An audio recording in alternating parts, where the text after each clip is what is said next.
Assalomu alaykum, hurmatli kuzatuvchilarimiz. Mana bugun biz Buxoro shahridagi Nodir Devonbegi madrasasida o'z faoliyatini amalga oshirayotgan mohir buxorolik kashtado'z hunarmand Nargizaxon Avezova bilan suhbat qilish maqsadida u kishining do'konlariga tashrif buyurdik. Assalomu alaykum Nargizaxon, salomatmisiz? Xush kelibsiz. Ishlaringiz yaxshimi?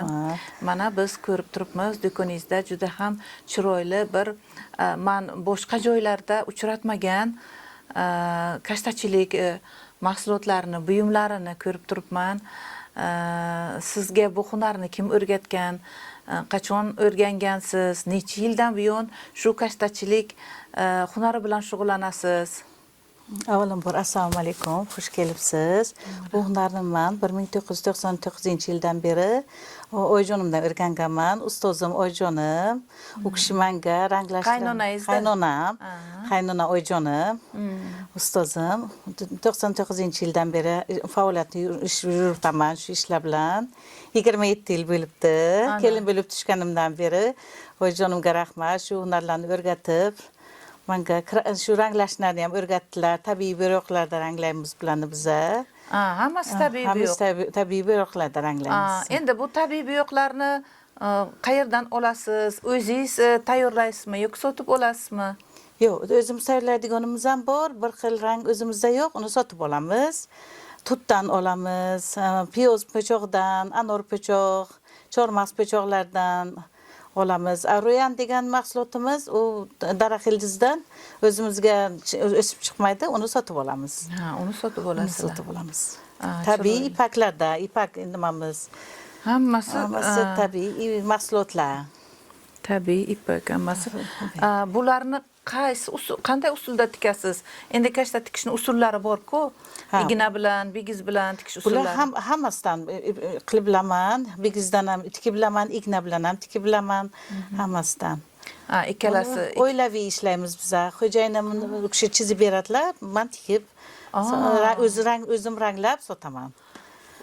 Siz demak turmush o'rtog'ingiz, turmush o'rtog'im bu naqshlarni chizib beradilar sizga. Naqshlarni chizib beradilar menga. Juda nafis, gullari juda nafis, hamma mahsulotlarni bir nimasi nafis haqiqatdan ham.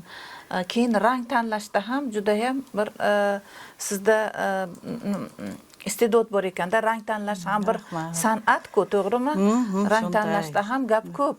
Kashtani tikishni o'zi bo'lmaydi. Unda ranglarni joy-joyiga qo'yib, qayerda qaysi rangni ishlatish kerakligi ham bir san'at.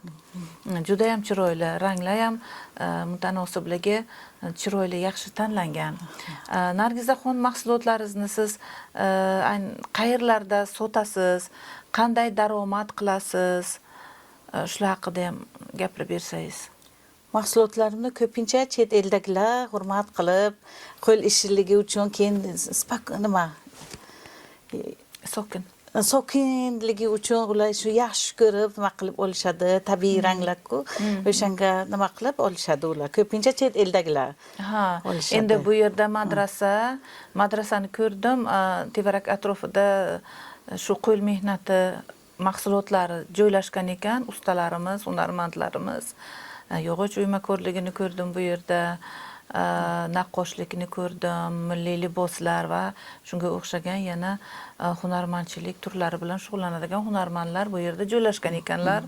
Albatta bu madrasaga shu sayyohlar tez-tez kirib turishsa kerak, to'g'rimi? Endi yil bo'yi davomida bo'lmasa kerak, sayyohlikni o'zini mavsumlari bo'ladi. Hozir ayniqsa sayyohlik mavsumi. Buxoroda ko'rdim, kecha xususan Labi Havuzda juda ham ko'p sayyohlar yig'ilishgan edi. Albatta bizni shu milliy hunarmandchilik mahsulotlarimizga, ayniqsa kashtachilik mahsulotlariga chet davlatlardagilarni ham qiziqishlari ko'p. Mana siz do'koningizda sotishdan tashqari respublikamizda o'tkazilayotgan ko'rgazma festivallarda yoki qaysi bir chet davlatlarga borib o'z mahsulotlaringizni sotganmisiz? Ha, sotganman. Chet davlat Qozog'istonga borib sotib kelamiz, nima qilib. Shu yerdan yaxshi ketyapti. O'shanga Allohga shukr, shu nima qilgani uchun chet elga ko'p chiqmaymiz. Shu yerdan yaxshi olishyapti. Shu yerning o'zidan, demak, o'zidan yaxshi, savdoyingiz yaxshi. Juda ham yaxshi. Demak, siz Yaxshi. xaridorlar sizni qanaqa qilib topadi xaridorlaringiz? Ijtimoiy tarmoqlarda masalan siz targ'ib qilasizmi, reklama qilasizmi mahsulotlaringizni? Ular sizni qanday topib kelishadi bu yerga? Ular suratga olib, borib, ko'rsatib, nima qilib, icheri topib kelishyapti. O'rtoqlaridan, sotib olib ketib, o'rtoqlaridan. Bir kishi sotib olib, borib nima qilyapti. Ijtimoiy tarmog'im yo'q. Lekin shu ijtimoiy tarmoqqa ham qo'yishingiz kerak. Nima uchun deganda hozir texnika davri, ijtimoiy tarmoqlar rivojlangan, internet rivojlangan, hamma narsalarni hozir o'sha tarmoq orqali butun dunyoda insonlar ko'radi, ulardan xabardor bo'ladi. Meni maslahatim o'sha ijtimoiy tarmoqlarda ham bu mahsulotlaringizni targ'ib qilishingiz kerak demoqchiman. Qo'yish niyatim bor. Instagramlar ishlaydi, Facebooklar ishlaydi, yoki o'zingizni masalan YouTube kanallaringizni ochib, o'shanda bularni reklama qilishingiz mumkin. Rahmat. Yana sizga beradigan savolim,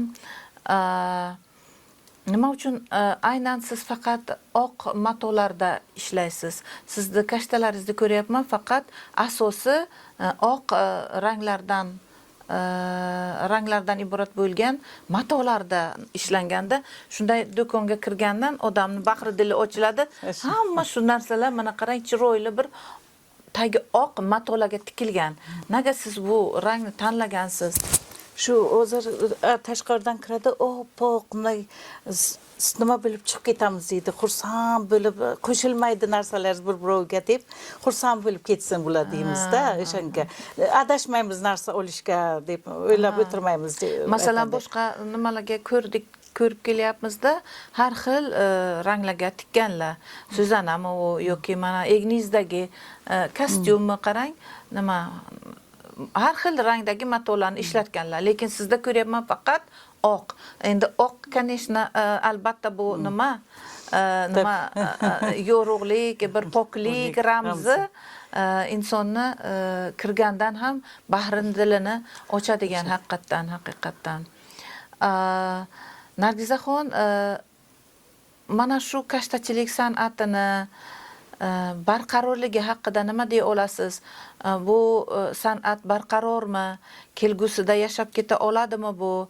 Agar yo'q deb hisoblasangiz, buni yashab ketishi uchun nimani o'zgartirish kerak, nima ishlar qilish kerak? Shular haqida fikringiz? Yashab ketadi. Bu qo'l ishi, avvalambor hunarmandchilik ishlari, qo'l ishi nimadan qolmaydi? Urfdan qolmaydi. Ular biz o'zimizni hunarimizni rivojlantirishimiz kerak. Yaxshi, yo'q. Men o'ylaymanki, qolib ketmaydi. Yo'q, hunarmandchilik, qo'l ishi hech qachon endi albatta bu asrdan asrga o'tib kelyapti. Bularimizdan onalarimizga, onalarimizdan bizdan farzandlarimizga, nevaralarimizga o'tib, ilohim bu hunarimizni umrboqiy bo'lsin, hech qachon bu milliy qadriyatlarimiz o'lmasin albatta. Endi siz nima deb o'ylaysiz? Sizni shu kashtachilik mahsulotlaringizni bizni o'zbek milliy an'analari bilan qanday bog'liqligi bor? Bu bilan nima demoqchiman? Nimalarda shu sizni mahsulotlaringizni xalqimiz ishlatadi, foydalanadi? Qanday an'analarda, urf-odat, marosimlarda? Bularni nimamiz bor, bizani stol ustiga tashlaydigan dasturxonlarimiz bor, ana yostiqlarimiz bor, ko'ylaklarimiz bor. Keyin tabiiy bo'lganligi uchun, sintetika qo'shilmagan, tabiiy mahsulotligi uchun kiyib yurishga yaxshi. Kiyib ishlatishga ham yaxshi. Haqiqatan ham sizga liboslar ko'p ekan. Mana koftalar, ko'ylaklar, hammasi paxtadan qilingan ekan. 100% paxtadan qilingan hamda o'shalarga ipakdan, tabiiy ipaklardan tikilgan kashtalar. Bu juda nima deydi, bu ekologik toza mahsulot hisoblanadi-da. O'sha uchun, Shuning uchun xaridorgirligi menimcha sizga ko'p. O'tirgan joyingizdan bo'lsa ham, qarang, xaridorlar sizni topib kelib, shu yerni o'zidan ham siz yaxshi daromad qilayapsiz. Rahmat Keyin kattakon. takrorlanmaydi. Bizning naqshlarimiz, ranglarimiz takrorlanmaydi. Mana shu Boshqa joylarda nima qilmaydi. Chunki buni o'zimiz xo'jayinim, turmush o'rtog'im o'zlaridan chizganliklari uchun boshqa joyda topilmaydi bular. Qidirib o'sha joy kelishadi olishga. Naqshlarni chunki o'zlaringiz yaratasiz. O'zimiz yaratamiz. Bu o'zlaringizning ijodlaringiz, ijodimiz. o'zlaringizni nimalar naqshlaringiz. Bu demak nima deydi? Har bir naqshni o'zini nomi bor, o'zini ma'nosi bor. Mana birontasini aytib beringchi. Bu paxta bu O'zbekistonimizning boyligi. Mana qarang-da, paxta. Bu yerda mana shular paxta, to'g'rimi? Paxta. Paxtani nimasi, rasmi? Rasmi tasvirlangan. Keyingisichi mana o'rtasidagi nimani bildiradi bu? Bu gulimiz. O'zbekiston guli, Namangan gullar shahriligi uchun, O'zbekistonda gullar shahriligi uchun buni gullar nimasiga, ramziga beramiz. Bu yerda anor rasmi. Bu serfarzandlik ramzi bildiradi. Unumdorlik. Baraka, anor shu baraka, unumdorlik, serfarzandlik ramzini bildiradi. Bu qalampur, har xil qalampur bor. Har kim o'zini nimasida chizadi. Bu ko'z tegmasligi uchun o'zimizda nimamiz bu? Urfota keyin bodom nimamiz bor, u sevgi ramzi. Bodom nusxa sevgi ramzi. Keyin doira nusxamiz bor. Ana bu yerda doira nusxa takrorlangan, bu o'yla. Bu o'yla birdamligini bildiradi. Hamma naqshimizda o'zini ma'nosi bor. O'zini har bir naqsh, har bir gul, har bir shu tasvirlangan shu yerdagi naqshlar demak o'zini bir ramziy ma'nolariga ega ekan. Qarang, qanday yaxshi. Qanday yaxshi. Nargizaxon, mana siz o'rgangansiz, o'zingizda qaynona oyijonizdan siz ham o'rgatganmisiz shogirdlarga? Shogirdlaringiz bormi? Yoki oilada o'zingizni qizlaringizmi, nevaralaringizga o'rgatyapsizmi? Mana shu shogirdlaringiz haqida ham gapirib bering. Shogirdlarim bor. 20 dan ortiq shogirdlarga o'rgatib kelyapman hozir. Ular turmushga chiqib ham davom ettirishyapti hozir hammalari. Inshaalloh kelgusida kelin qilsam, kelinlarimga o'rgatish niyatimda bor. Nechta farzandingiz bor? 2 ta o'g'lim bor. 2 ta o'g'lim. Yaxshi. Ular ham bittasi o'zimni nima soham bilan ketyapti. O'g'il yigit desa ham shu dadasini kasbini olib, naqsh bilan shug'ullanib, yordam beryapti chizishga. Juda ham yaxshi-da. Juda ham yaxshi. Mana sizning hunaringizda demak davomchilari bor. Bu hunarmand uchun menimcha eng bir katta baxt-da. Uni hunari o'lib qolib ketmaydi. Demak davomchilari bor. U ishonch bilan ayta oladiki, meni hunarim o'lmaydi, bundan keyingi avlodlarga ham o'tib yashab boraveradi deb. Katta rahmat bugungi suhbat uchun, Nargizaxon, vaqt ajratganingiz uchun. Sizga katta rahmat, sog'lik, salomatlik tilaymiz. Ijodiy barkamollik hamda va albatta ko'p moliyaviy yutuqlarga erishishingizni ham tilaymiz. Katta rahmat. Biroz gapi bor edi. Bemalol. Shu hunarni o'rgatgan qaynona oyijonimga katta rahmat. Xo'jayinim qanday ko'rikshi, qanday ko'rlik qilib menga shu chizib, mana shu O'zbekistonda bitta qilib naqshlarni qilib meni rivojlantirganlari uchun ularning orqalaridan men shu nimaga erishyapman. Katta rahmat ikkovlariga ham. Rahmat. Juda ham bu bizda ularning orqalaridan shuncha nimaga erishyapman. Qaynonangizga ham rahmat. Qaynonam oyijonimga katta rahmat. O'g'illariga, xo'jayinim, o'g'lingizga ham sizni shunchalik qo'llab-quvvatlab, sizni hunaringizga rivojlanishiga shunchalik hissa qo'shayotgan turmush o'rtog'ingizga ham albatta biz ham rahmat aytamiz.